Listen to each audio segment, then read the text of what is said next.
Oi, pessoal. Então, vamos continuar falando um pouco sobre as doenças da carência afetiva. No vídeo passado, a gente estava falando sobre a doença da privação materna, né? E a gente falou sobre a depressão anaclítica. Só lembrando, anaclítico, né, significa forte dependência de alguém. Então, dá para a gente associar depressão anaclítica com a depressão relacionada ao outro, a ausência do outro. Então, a gente viu que as crianças que apresentaram depressão anaclítica foram crianças que foram privadas, sofreram a carência afetiva, como o René Spitz mesmo percebeu. Então, relembrando, né, o estudo dele teve o intuito de trazer à luz sobre a importância das outras pessoas, nesse caso, a mãe, o pai, as pessoas da família, quem quer que seja, que cuide dessa criança no sentido não só de oferecer condição de alimentação para ela, uma condição dela estar limpinha, trocada, mas sim alguém que conversa com ela, alguém que dá atenção, que estimula ela, brincando com ela, oferecendo estímulos novos, né, que possa ajudá-la a construir uma ideia, que a gente já falou sobre o ego, construir uma ideia sobre a realidade externa e a realidade interna. Então, quando a criança está chorando e está pedindo ajuda, ela está pedindo que alguém decodifique aquilo que está acontecendo. Então, esse choro, ele está representando uma necessidade que a criança apresenta de que alguém venha e supra aquilo que ela está apresentando como algo estranho a ela. Então, se algo está estranho, se algo está incômodo, ela precisa de alguém que venha e supra as necessidades e que vá apresentando também um mundo complexo, como ela pode se sentindo à vontade para explorar. Então, graças a isso, ela vai começando a ganhar algumas capacidades. A gente viu que na depressão anaclítica, pelo contrário, a criança não foi ganhando essas capacidades, ela foi perdendo. E algumas crianças apresentaram uma grande capacidade de retornar isso e tentar construir um vínculo com os pesquisadores. Então, quando os pesquisadores tentavam se aproximar, elas no início se faziam de difícil, né? Porque não confiavam, claro. E elas foram aos poucos ganhando essa atenção e foram de fato aos poucos confiando. Outras crianças também tiveram seu vínculo restabelecido com as mães, porque reencontraram as mães por alguma razão, e aí conseguiram também recuperar esse vínculo. Mas tem outras crianças que não. A nossa sorte, né, geralmente, por isso que a depressão ela não é tão... Ela é presente, né, mas ela não é a maioria, porque tem uma tendência da nossa mente a se ligar para manter a vida, acima da questão da morte, né, vem a tentativa de se ligar a alguém para a manutenção da vida. Então, geralmente, a questão de buscar a vida vem primordialmente e a criança, de certa forma, ir perdendo capacidades e desconfiando cada vez mais, ou desinvestindo, né, não se interessando mais pelo esse ambiente, foram situações mais raras. E nós vamos falar então sobre a doença mais grave e mais rara, que foi o hospitalismo. Por que aconteceu isso? Porque as crianças ficaram mais privadas e sofreram mais carência afetiva, né? Privadas da afetividade positiva dos adultos que cuidavam dela. Vamos lá para o item do hospitalismo, como é que ele define, né? Então, primeiro, na depressão anaclítica, o que diferencia a depressão anaclítica de hospitalismo? Na depressão anaclítica, a recuperação ela é rápida se o objeto de amor retorna à criança dentro de um período de 3 a 5 meses, senão não vai aguentar muito. Então, quanto menos tempo a criança passar por isso, por essa privação desse vínculo afetivo, melhor vai ser, né? Quanto menos passar, melhor vai ser para ela poder se recuperar. Mais chance ela tem de se recuperar. Se há quaisquer distúrbios afetivos e consequências duradouras não são logo evidentes nesse período, graças à plasticidade da psique infantil e graças a um outro fenômeno que vai acontecer por volta dos 4, 5 anos, que é o fenômeno da amnésia infantil. Então, essa amnésia, ela vai possibilitar também a criança a construir novos vínculos. Claro que a amnésia não é totalmente apagada, as experiências anteriores, mas elas podem ser ressignificadas se você trouxer estímulos diferentes para a criança. Se você trouxer estímulos afetivos, de possibilidade de investimento, de segurança afetiva para a criança, é muito provável, estou falando de afetividade positiva, né? De segurança mesmo. Se você trouxer isso para a criança, é muito provável que ela vá trazer poucas sequelas, porque o nosso organismo e a nossa mente tem uma tendência à ligação a situações que mantenham a vida. Hospitalismo. Foi o caso de privação não parcial, foi o caso de privação total da criança do cuidador ou da cuidadora com quem estabeleceu o vínculo. Então, na privação total, os problemas são diferentes. Caso as crianças no primeiro ano de vida sejam privadas de todas as relações objetais, que foi o caso das crianças que ficaram durante bastante tempo só sendo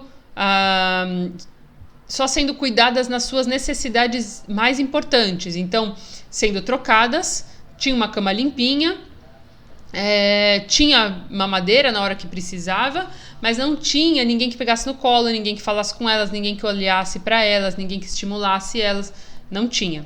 Então, nesse sentido, elas foram retraindo, né?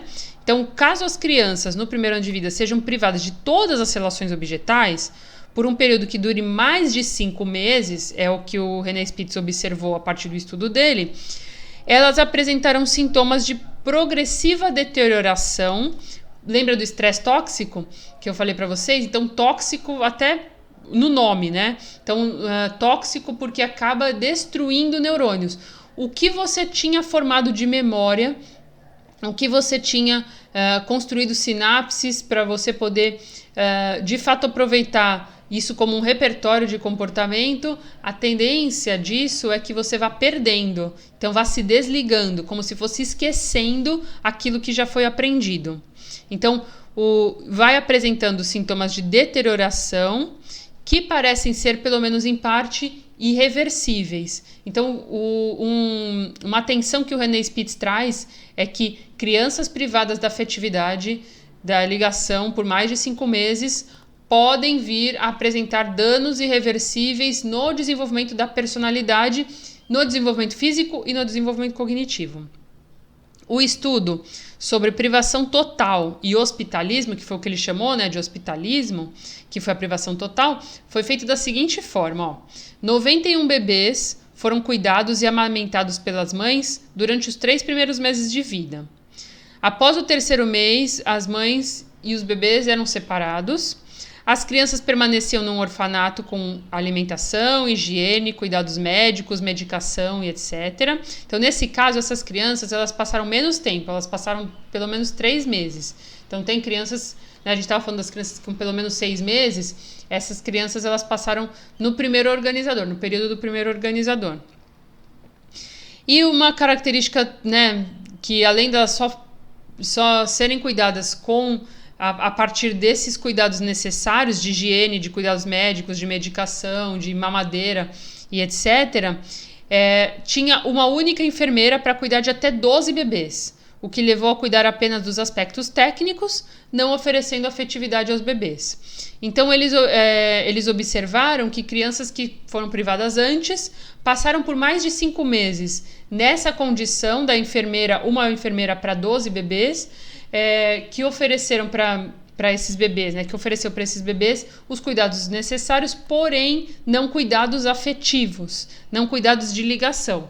Elas apresentaram essas características que eu falei para vocês da doença da depressão anaclítica, só que elas foram evoluindo de uma forma negativa, elas foram evoluindo para se desligarem do mundo e a depressão delas se tornou algo que o René Spitz chamou de hospitalismo. Os bebês apresentaram atraso no desenvolvimento, depressão anaclítica e depois de 3 meses nessa privação, novo atraso motor. Então, no vídeo que eu coloquei aqui nos slides, que eu vou colocar na descrição desse vídeo aqui do YouTube, você clicando lá embaixo, você vai ver um link que vai te ligar para esse vídeo. Você vai ver que ele coloca lá as iniciais do nome da criança e ele coloca também quantos meses a criança tem. Observe como elas são pequenininhas, porque elas vão sendo privadas também do desenvolvimento cognitivo e do desenvolvimento físico. Então, um bebê de 11 meses parece um bebê de 6. Então, é muito impressionante de ver até. Então, o que elas vão fazendo? Vão apresentando atraso motor, e isso atrapalha também o desenvolvimento cognitivo, e elas vão se tornando passivas, inertes, muito característico da depressão, né? Inertes, não reagem aos estímulos, e em alguns casos elas deixavam de buscar esse contato com o mundo externo, ficando somente de bruços. Essa foi a observação também que ele percebeu. Outra característica que ele percebeu no desenvolvimento do rosto, das expressões, né? Uma face vaga, com um olhar distante que não tentava estabelecer mais um contato. São esses casos de depressão bem intensa que ele percebeu. Coordenação dos olhos defeituosa, isso também é uma questão importante. Lembra que a gente falou que a visão precisa também do cérebro, claro, como todos os nossos sentidos. A visão ela vai se desenvolver na criança porque ela vai precisar ganhar essa capacidade de direcionar os olhos de acordo com os estímulos, e para isso ela precisa fortalecer essa capacidade, precisa fortalecer os olhos para que ela possa, de fato, trazer as informações e buscar, né, tanto com a cabeça quanto com os olhos. E é isso, por exemplo, que no início da vida a gente vê que a criança às vezes não consegue fazer isso muito bem, então ela não olha muito bem, às vezes ela fica vesga, né? Às vezes ela está olhando para um outro lado, aí ela fica parada num estímulo. Isso é treino, né? Então, por isso a importância até que a gente tinha falado nas aulas do início, né? Às vezes você colocar um móvel em cima do bercinho da criança, ou você fazer bastante expressões diferentes para a criança, brinquedinhos, né? Até a sua mão mesmo serve para você mostrar para a criança, para que ela vá começando a se focar no estímulo. O que essas crianças não tinham eram esses estímulos. Então, por elas não terem esse estímulo, ficar ali em frente à parede branca, os olhos não se coordenavam. Então, o desenvolvimento dessa capacidade de olhar e a memória em relação a essa capacidade de você criar uma capacidade de se voltar ao estímulo com os seus olhos não desenvolvia também. Então, nesse caso, a coordenação dos olhos ficava defeituosa, característica de um grande atraso no desenvolvimento cognitivo, físico e cerebral, né? Porque físico é cerebral. A expressão frequentemente com deficiências, porque não tinha esse estímulo. Então, por isso a importância de você brincar com a criança, de você sorrir para a criança, de você fazer várias expressões. E isso a gente faz instintivamente, quando a gente pega um bebê no colo, né? A gente instintivamente... Eu estou te chamando de instintivo, mas a gente viu com o estudo do René Spitz que não é nada instintivo, mas estou dizendo, pessoas geralmente que são mais afetivas, né? Que geralmente se empatizam com o desenvolvimento do bebê, geralmente tendem a achar que o bebê é uma coisa bonitinha, né? É um serzinho bonitinho, então precisa estimular e precisa mesmo. Então é algo que eu estou dizendo é que é algo que não precisa ninguém ensinar, é uma sabedoria humana que propicia que você ensine um aprendiz, trazendo bastante estímulo para ele. Então, assopra a barriga do bebê, né? Faz ele dar risada, faz cosquinha nele para estimular o tato e a pele, né? Faz careta pro bebê, né? Pai, geralmente, né, joga o bebê pro alto para ele ter esse estímulo, né? E a mãe fica morrendo de medo e assustada. Então, esses estímulos são úteis, né? Então, ter avô, ter tia, ter madrinha, ter essas pessoas, né? Até cachorro, às vezes, o cachorro vem do lado e aí o bebê sente também esse tipo de tato diferente, né? Um contato com um ser diferente, né? Com o pelo do cachorro, com o fato do cachorro cheirar o bebê. Então, isso tudo está trazendo o estímulo que esses bebês da privação afetiva não viveram. Então, por isso, eles começaram a trazer uma retração no desenvolvimento. Então, por isso, começaram uma coordenação dos olhos defeituosa. Então, assim, até o que tinham aprendido já foram excluindo, e inclusive, como eles eram muito novinhos, né, a partir de 3 meses, e a gente viu que o bebê deixa de ser míope, que os olhos começam a se desenvolver, a visão começa a se desenvolver um pouco melhor a partir dos 5 meses, esses bebês já tiveram um atraso, né, no desenvolvimento da visão, então possivelmente também foram continuando, né, expressão com deficiência, né, e algumas crianças apresentaram movimento de dedos parecidos com espasmos. Então, como não eram estimulados, uma tendência a apresentar alguns espasmos. No vídeo, você vai ver, é muito impressionante também de ver, mas no vídeo você vai ver algumas crianças que começaram a apresentar inicialmente um comportamento de juntar os bracinhos e ficar balançando de um lado para o outro. Isso foi interpretado pelo René Spitz e pela equipe dele como uma tentativa natural de autoapaziguamento. Então, como se elas tivessem já experimentado essa situação de serem pegas no colo, de serem cuidadas, e elas estivessem tentando buscar elas mesmas esse sentimento de autoapaziguamento. Uma questão importante é que movimentos repetitivos com o corpo ajudam a apaziguar. Então é por isso que, às vezes até, eu digo instintivamente, mas é porque não foi ensinado, mas foi sentido. Então é por isso que, instintivamente, quando um bebê está chorando, você geralmente pega ele no colo e faz alguns movimentos repetitivos. Então a mãe embalando o bebê são movimentos repetitivos. Você pega o bebê e fica balançando ele um pouquinho, assim, balancinhos leves. Isso faz com que esses movimentos repetitivos eles têm uma característica apaziguadora para o bebê. Então, o René Spitz observou que essas crianças inicialmente privadas da afetividade tendiam a movimentos autoapaziguadores. Então, esses movimentos autoapaziguadores, de certa forma, eles ligavam o bebê, era como, né, uma tentativa de se tranquilizar a si mesmos. E no caso dos bebês com hospitalismo que foram situações mais graves, pensa o seguinte: atraso no desenvolvimento cognitivo, atraso no desenvolvimento físico, perda de peso, insônia, estresse excessivo, depressão chegando a níveis muito altos. Crianças como essas acabavam ficando doentes com muita facilidade, e a tendência é que essas crianças elas sofreram danos, muitos delas irreversíveis, e tiveram alguns bebês até que faleceram, ou seja, por doenças que pegaram, né, por conta do sistema imunológico baixo, seja até por não terem desenvolvido um peso suficiente e não desenvolvido uma saúde suficiente. Elas começaram a se recusar ao contato com o mundo. O que é muito triste da gente pensar, né? Como é que pode?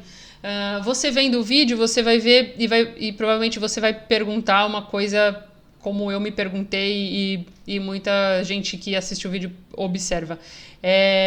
Como é que deixaram fazer um estudo desse, né? Por que não pega no colo esse bebê e alimenta ele, cuida dele e tal? Que bom que pensou isso. Se você pensou isso, é bom, porque mostra que você está preservado como humano, né, dessa capacidade empática de cuidar de alguém que é tão vulnerável e que está tanto ainda no começo da vida precisando do outro. Tem lembra na clínica? Forte dependência de alguém. Então, ainda bem que você pensou isso.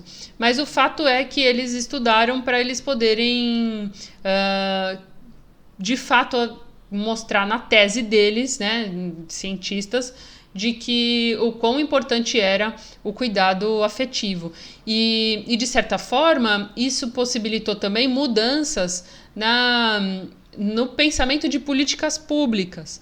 Então, essas crianças que foram privadas, e a partir do estudo do René Spitz se observou a importância de terem cuidadores suficientes para essas crianças e cuidadores que de fato suprem as necessidades para o desenvolvimento do bebê, para não gerar características, né, que muitas vezes são sequelas para toda a vida. Então, alguns estudos eles são tristes e são pesados, mas eles trazem resultados importantíssimos que ajudam até a gente repensar como humanidade, né, as práticas que vinham se desenvolvendo, inclusive para se pensar em políticas públicas. Uma pena é que a gente vê que apesar disso tudo, apesar dos direitos humanos, né, e desse cuidado necessário, nem todas as crianças vão se desenvolver muito bem.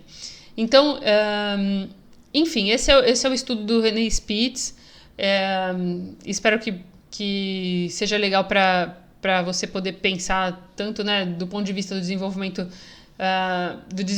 que você está observando, do ponto de vista também do seu desenvolvimento como profissional de psicologia. E essa também é a última aula do nosso curso de Psicologia do Desenvolvimento 1. Espero que a gente possa trabalhar mais alguns outros conteúdos, mas em geral a gente está trabalhando até o início da primeira infância, então terminamos hoje os nossos estudos sobre Psicologia do Desenvolvimento 1. Então, até próximos vídeos sobre outros assuntos. A gente vai conversando. Um abraço. Tchau.